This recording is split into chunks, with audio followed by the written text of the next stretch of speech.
Hi, everyone, and welcome to tonight's talk. I'm going to bring up my PowerPoint here, which I'll share with you.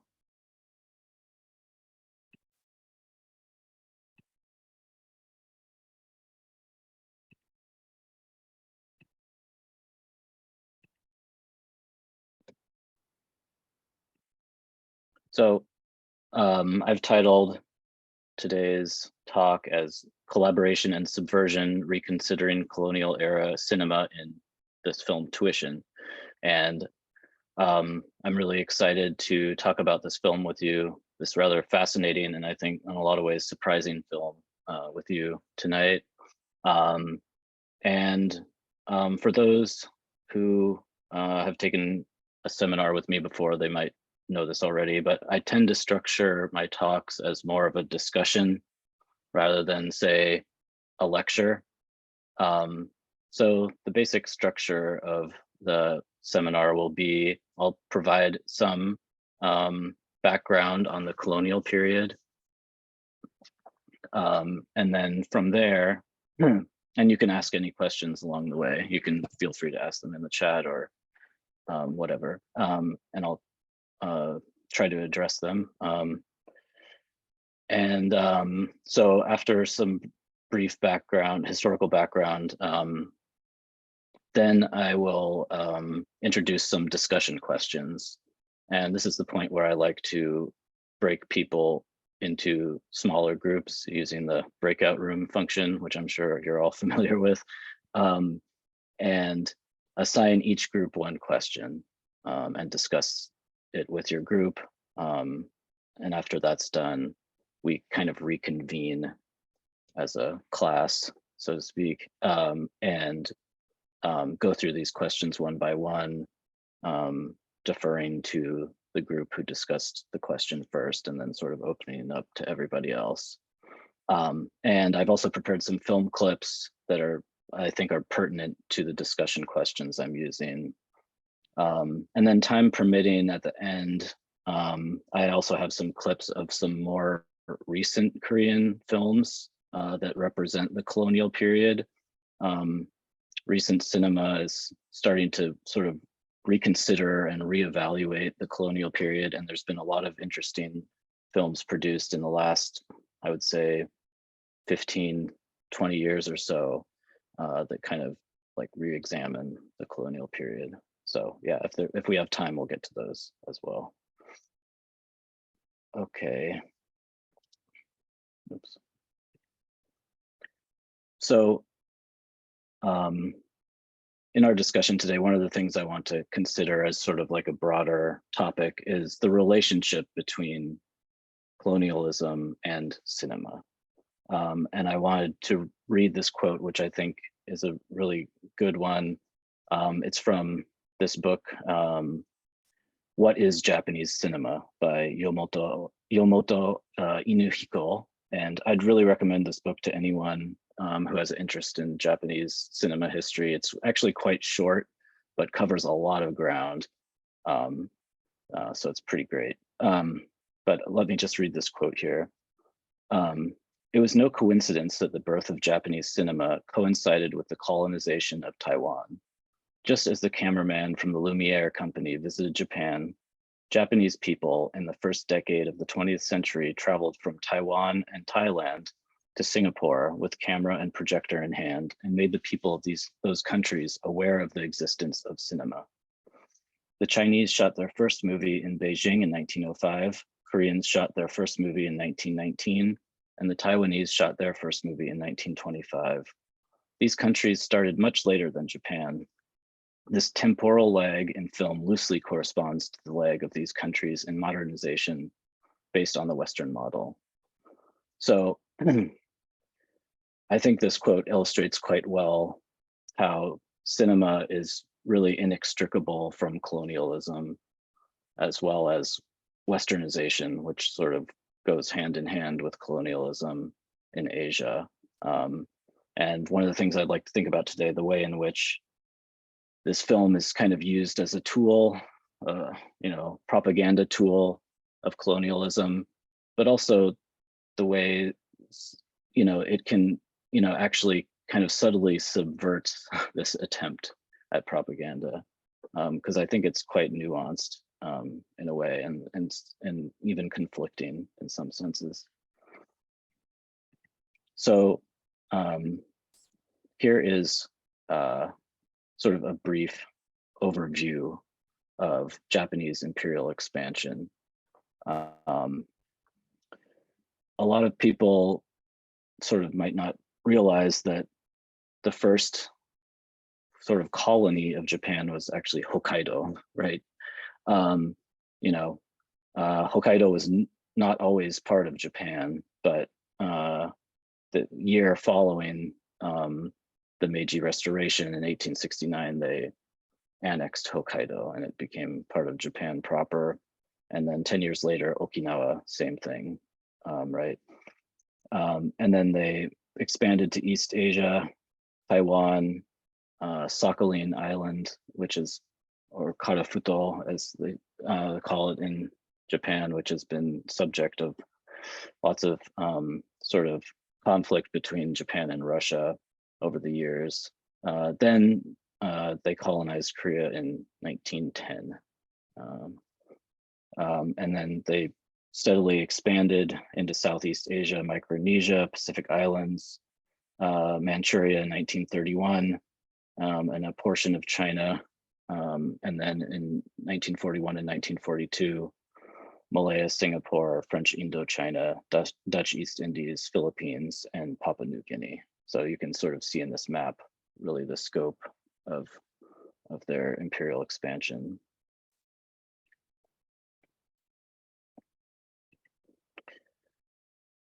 So in talking about Japan's occupation of Korea, oftentimes the center of the debate is around the comfort women. And I know several of you mentioned this in this sort of registration survey that you took, or that you filled out. And so this is a statue of comfort. There's a comfort woman statue in Seoul in front of the Japanese embassy. So a lot of demonstrations are staged around this statue in protest of Japan. Yeah, comfort women, for those who aren't aware, were women who were kidnapped, not just from Korea, but China and other parts of Asia, but I think Korea primarily, were kidnapped and forced into sexual slavery for the Japanese military. And to this date, most would agree that Japan has not adequately apologized or acknowledged, and definitely not compensated the comfort women involved. And so this is a subject of ongoing controversy. In 2018, officials from Japan and South Korea met around this issue, and they had an official agreement that the comfort woman issue has been resolved and it's final and irreversible. This is the language they used, final and irreversible, and that they would set up a trust for the surviving comfort woman. The problem with this, of course, is that they didn't consult any of the surviving comfort women. It was just sort of an executive decision made by the two governments. And the trust was, of course, managed by the South Korean government. So that turns out it was not final and irreversible, because this controversy is still ongoing. But a lot of people hold this up as just Japan's sort of ongoing refusal to confront their imperial past.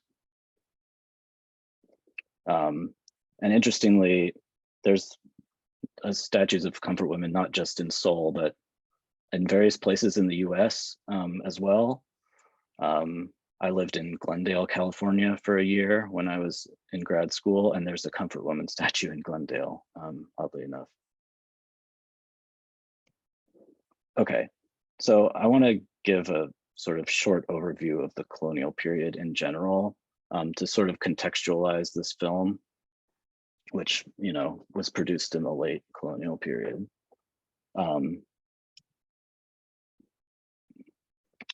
So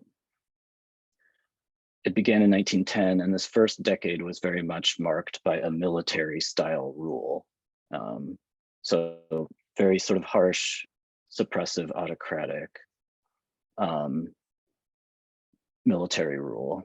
But nevertheless, modern literature started to emerge during this period. However, in 1919, this style of rule shifted, and the reason is the March 1st movement. So this is a movement that began on March 1st, and 33 leading, cultural and religious leaders got together and wrote a Declaration of Independence. And then they gathered at Pagoda Park, and this is sort of an artistic rendering of this event. And they had a demonstration, and these demonstrations like quickly spread all over the country to, I don't know, over 1,000 cities supposedly.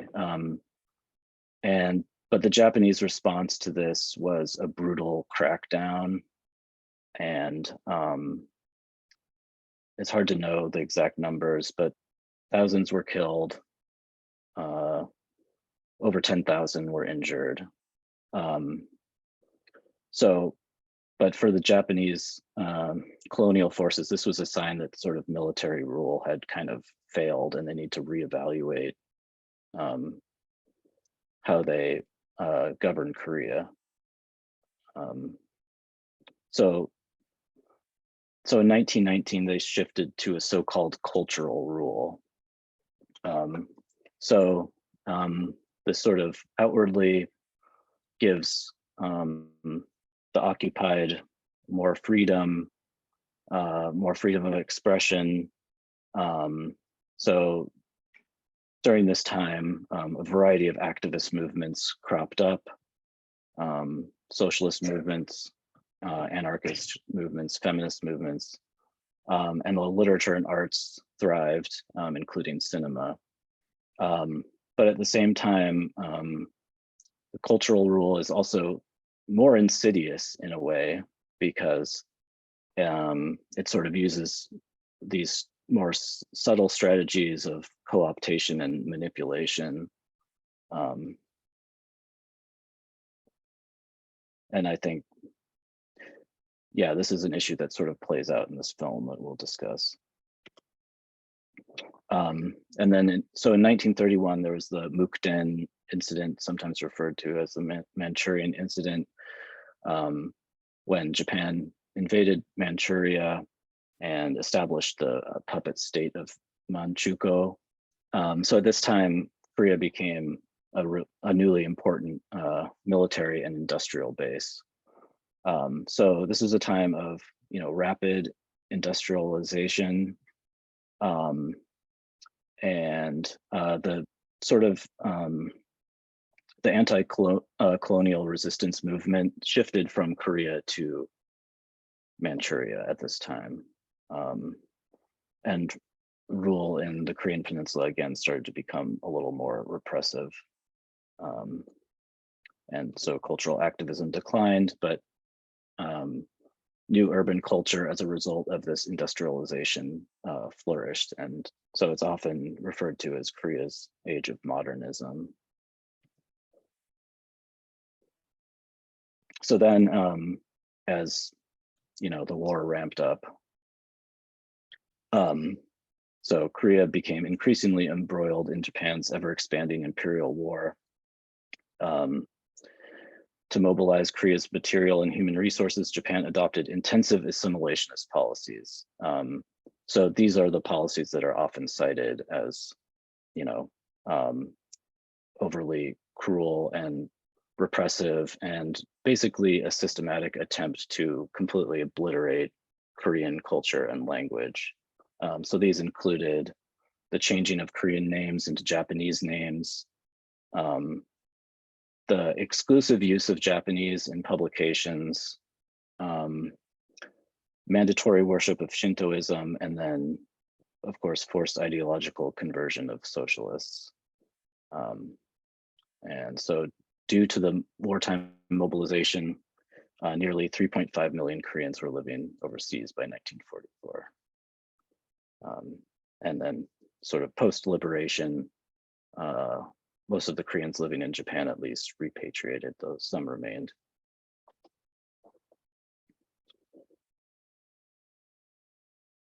Any questions about this?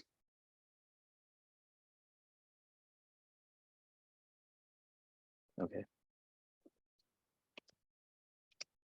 All right, so now I'd like to move on to the film itself.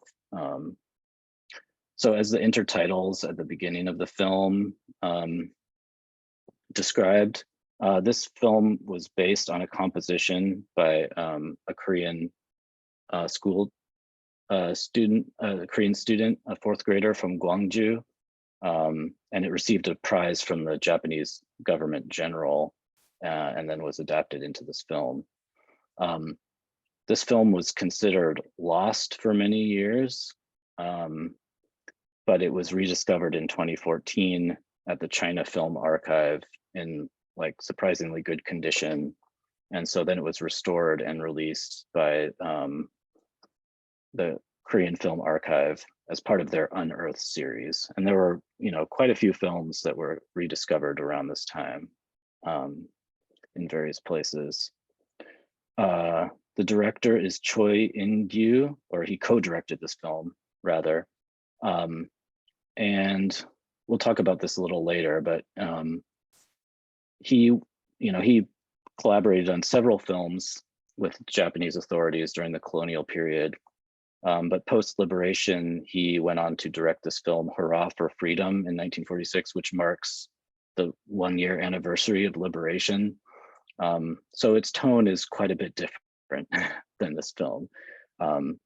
So one of the things we can consider is, how do we reconcile these two films with each other?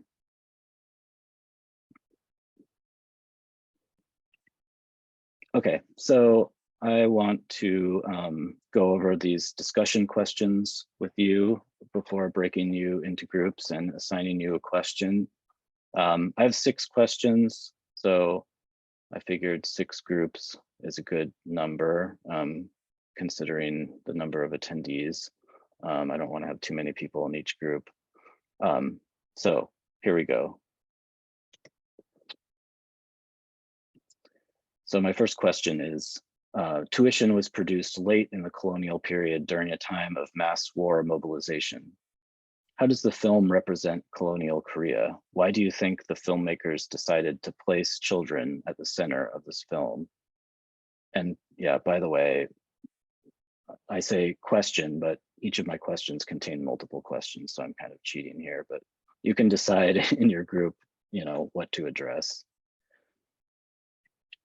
Second question is, to what does the film attribute or blame the impoverishment of Yongdal's family? Do you see their circumstances as a critique of the colonial system? Next, what is the significance of tuition in this film? How does it influence the lives of the characters involved? And in what way does it reflect dynamics between the Japanese occupiers and the Korean occupied? Question 4, how would you characterize the cinematic style or formal properties of this film? So thinking more about the technical side of the film. Think about the types of shots used, editing, lighting, etc., and how it might relate to the ideas being conveyed. Oops. So next, in your reading, who are the perceived heroes and villains in this film? Do you think this is the same as what the filmmakers intended? Why or why not? And finally, the $1 million question here. Given this film was produced by a Korean filmmaker under Japanese colonial jurisdiction, would you consider this a work of Japanese cinema, Korean cinema, both, neither? So these are my questions. So I guess